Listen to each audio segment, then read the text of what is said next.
Today, we are going to talk about the super sexy topic of special duty pays. And the reason why I wanted to do this video is because I got quite a few direct messages after I put a post out a week or so ago about special duty pays. And, you know, the guidelines are fairly straightforward, but there can be a lot of ambiguity in how lenders interpret that. So that's the key to this. The guidelines are the guidelines. And when you hear me talk about these things, we're going to recite it right from our work Bible. That's the 26-7 in the handbook. So, but I'm also going to give you context with how things that we hear in our community, how lenders interpret these things, and they're not all the same. So just so you're aware. So obviously this just pertains to our active duty folks. So if you're active duty and you're in this group, or you're an agent who may have active duty clients, please share this with them. You can comment on this. I will respond to you in kind and get back to you on that in real time. But special duty pays. So let's talk about this. Let's talk about some scenario. What the handbook says a special duty pay is. So they are military allowances other than your basic housing allowance and your BAS. So, for example, if you are a Navy SEAL, and let's say my man Andrew Paul was buying a house, and when he was active duty and he got dive pay, parachute pay, those are special duty pays. Okay, there's language pay. There are certain special duty pays that are tied to that service member's occupational service. So, but here's where it gets a little iffy, is that some lenders will, even if my man Andrew, who has parachute pay because he's a SEAL, they kind of parachute, they dive, they get dive pay. That's kind of their thing. They're in the water.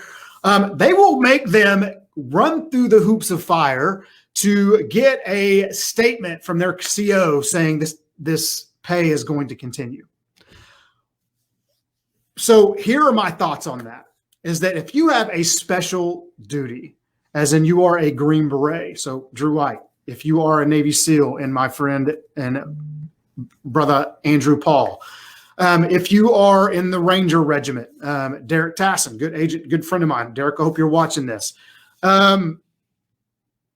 If you have those things, we know that SEALs, Rangers, those guys in those special forces units, special operations community, that's part of their MOS. You either have that or you get kicked out. Simple, right? You miss a dive qual, you're gone. You miss a parachute, you're out. Okay, so yeah, that's the only time that can go away. But you know what? I could walk across the street tomorrow and get hit by a bus. So if they're tied to that specialty, we're not going to require any additional information. Now, if it's not retired to that, if it's not in that specialty, we may ask for additional documentation just to prove the continuity. So one little tidbit that I want to make sure that everybody understands with this is that unlike your housing allowance and your BAS, so your food, which we can gross up 25% because they are non-taxed, a special duty pay is taxed. Okay. So I have seen people get caught, and we've got a SEAL or somebody in the special operations community that has all these special duty pays, and they try to gross up everything to let them qualify. You cannot do that. Okay. So our best practice here at Benchmark is anything that's grossable, anything we can gross up, we automatically gross up, period. Okay. Whether they need it or not, really. That's just our best practice. Okay. Not everybody does it that way, and that's okay. You don't have to. But that's just the way we choose to do it. So language pays, you know, if they are just let's say they are in a civil affairs unit and they receive language pay. Not all civil affairs personnel are required to have language pay or required to have a different language. My brother-in-law who speaks Farsi is not required to do that. He did it to further himself in his career. So those might be situations where I'm going to have to ask for documentation. It's not that bad. Okay. It's not like pulling teeth, but here's the key.